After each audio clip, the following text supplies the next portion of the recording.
તો આજે જન્માષ્ટમીની ઉજવણી થઈ રહી છે ત્યારે દ્વારકામાં ઉપસ્થિત છે અમારા સહયોગી મલ્હાર વોરા। જી મલ્હાર, જણાવો કે કેવી રીતે વિશેષ પૂજા અભિષેક ભગવાનનો કરવામાં આવ્યો છે અને હાલ ત્યાં શું માહોલ છે?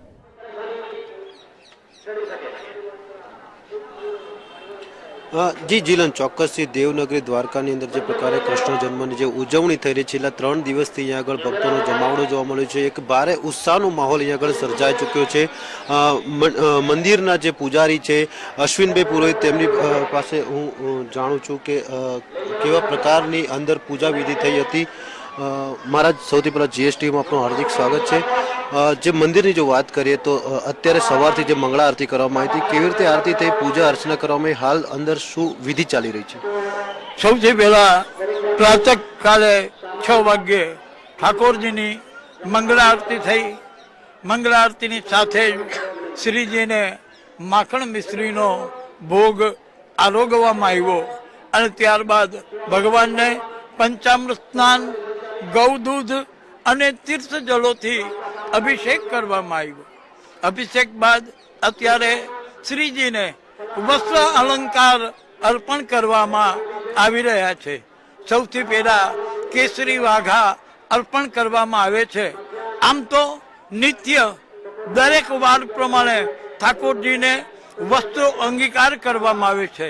જેમ કે આજ શનિવાર છે તો શનિવારે બ્લુ વાઘા ઠાકોરજીને અર્પણ થાય છે, પરંતુ આજે વિશેષ જન્મોત્સવ હોવાને કારણે ઠાકોરજી કેસરી વાઘા ધારણ કરશે। કારણ કે કેસરી રંગ એ ઉત્સાહ અને આનંદવર્ધક હોવાથી ઠાકોરજીને આ કેસરી વાઘા અર્પણ થાય છે। ત્યારબાદ ભગવાનને સુવર્ણ, રત્નજડિત, સાચા મોતીના અલંકારોથી અંગીકૃત કરવામાં આવશે। શંખ, ચક્ર, ગદા, પદ્મ, મોર મુકુટ, કિરીટ કુંડલ વગેરે ઠાકોરજીને અર્પણ કરવામાં આવશે।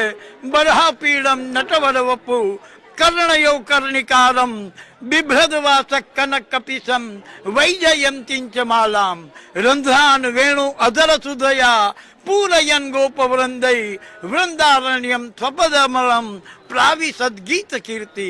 આ રીતે ભગવાનનું શ્રી અંગ વસ્ત્રો અલંકારોથી સુસજ્જિત કરવામાં આવશે। ત્યારબાદ ઠાકોરજીને શૃંગાર આરતી થશે। શૃંગાર આરતી થયા બાદ શ્રીજીને રાજભોગ અર્પણ કરવામાં આવશે। આ હતી તેમના શણગારની વાત કરવામાં આવી હતી, પરંતુ જો ભોગની વાત કરીએ, જે ભોગ અર્પણ કરવામાં આવનારો છે જે કૃષ્ણ ભગવાનને, કેવા પ્રકારનો ભોગ બની રહેશે, કઈ કઈ મિષ્ટાનો ભગવાન સમક્ષ મૂકવામાં આવશે? ઠાકોરજીને જે રાજભોગ અર્પણ કરવામાં આવશે એમાં સખડી અને અનસખડી 2 પ્રકારના ભોગ શ્રીજીને અર્પણ કરવામાં આવે। અનસખડીની અંદર મિષ્ટાન અને વ્યંજન હોય, જેમ કે બુંદીના લાડુ, સાટા, ઘારી, ઘેવર, બુંદિયા, આવા મિષ્ટાનો, એની સાથે દહીંથરા, પૂરી વગેરે અર્પણ કરવામાં આવે। ત્યારે અનસખડીમાં ઠાકોરજીને ખાસ પ્રિય એવા દહીં ભાત, દહીંની કઢી, 2 પ્રકારની દાળ, 3 પ્રકારના શાક અને વ્યંજનો સાથે 5 મિષ્ટાન, 5 ફરસાણ સાથેનો જે ભોગ અર્પણ કરવામાં આવે એમને રાજભોગ કહેવામાં આવે છે। રાજભોગની જો વાત કરીએ તો ક્યાંક પંજરી પણ મહત્વનું સ્થાન ધરાવતું હોય છે રાજભોજની અંદર। જો પંજરીની જો વાત કરવામાં આવે તો એક અમૃતરૂપી કહેવાતું છે। ખાસ કરીને વૈષ્ણવની જો વાત કરીએ તો વૈષ્ણવ માટે પંજરી એ મહત્વ હોય ધરાવતું હોય છે। શું કારણ હોય છે, પંજરીનું મહત્વ શું હોય છે સમગ્ર રાજભોગમાં? પંજરી એ જન્મોત્સવનો એક વિશેષ ભોગ છે।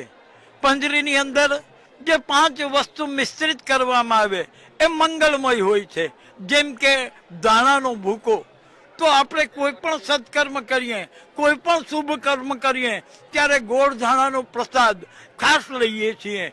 તો એ પંજરીમાં જે 5 વસ્તુઓ છે, પજમાં ધાણા, ખાંડ, અજમો, આ 5 વસ્તુઓ એ મંગલમય હોવાથી એમનું સંમિશ્રણ કરી અને ખાસ કરી જન્મોત્સવ જે જન્મ હોય, રામ જન્મ હોય, કૃષ્ણ જન્મ હોય, વામન જન્મ હોય, નરસિંહ જન્મ હોય, તો એ સમયે ઠાકોરજીને વિશેષ ભોગમાં પંજરી અર્પણ કરવામાં આવે.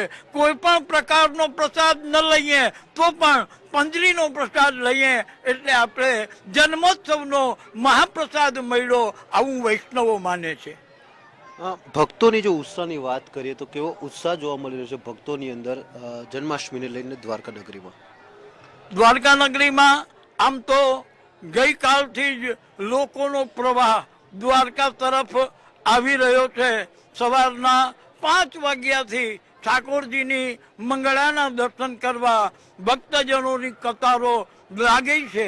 પરંતુ દર વર્ષે જે રીતનો માહોલ હોય છે, જે રીતના ભક્તજનો દ્વારકા પધારે છે, એમાં આ વખતે થોડા ભક્તજનો ઓછા દેખાઈ રહ્યા છે. ભક્તોની આવવાની ગતિ ખૂબ ધીમી દેખાઈ રહી છે. આનું કારણ હું એમ માનું છું કે સાંપ્રત સમસ્યાઓ જે ગુજરાતમાં ચાલી, આનાથી ભય પામી ગુજરાત બહારના લોકો બહુ ઓછા પ્રમાણમાં આ વખતે કૃષ્ણ જન્મોત્સવમાં સહભાગી બને છે એવું દેખાય છે. છતાં પણ રાત સુધીમાં પૂર્ણ માહોલ થઈ જશે. લોકો રાત સુધીમાં બધા જ પોતપોતાની રીતે ભગવાન દ્વારકાધીશજીના શ્રી ચરણોમાં નમન કરવા જરૂર આવશે. આ હતા અશ્વિન પુરોજી મહારાજ, જેમનું કહેવું છે કે ગત વર્ષની સરખામણીમાં આજે વખતે દ્વારકા નગરીમાં ભક્તોની ભીડ ઓછી જોવા મળી રહી છે. તો બીજી બાજુ કૃષ્ણના જન્મને વધારવા માટે પણ તડામાર તૈયારીઓ મંદિર દ્વારા થઈ ચૂકી છે. જી મલ્હાર, આભાર અમારી સાથે જોડાવા માટે અને જાણકારી આપવા માટે. બીજા પણ કેટલાક સમાચારો તરફ નજર રહેશે. અત્યારે રોકાઈશું એક બ્રેક માટે.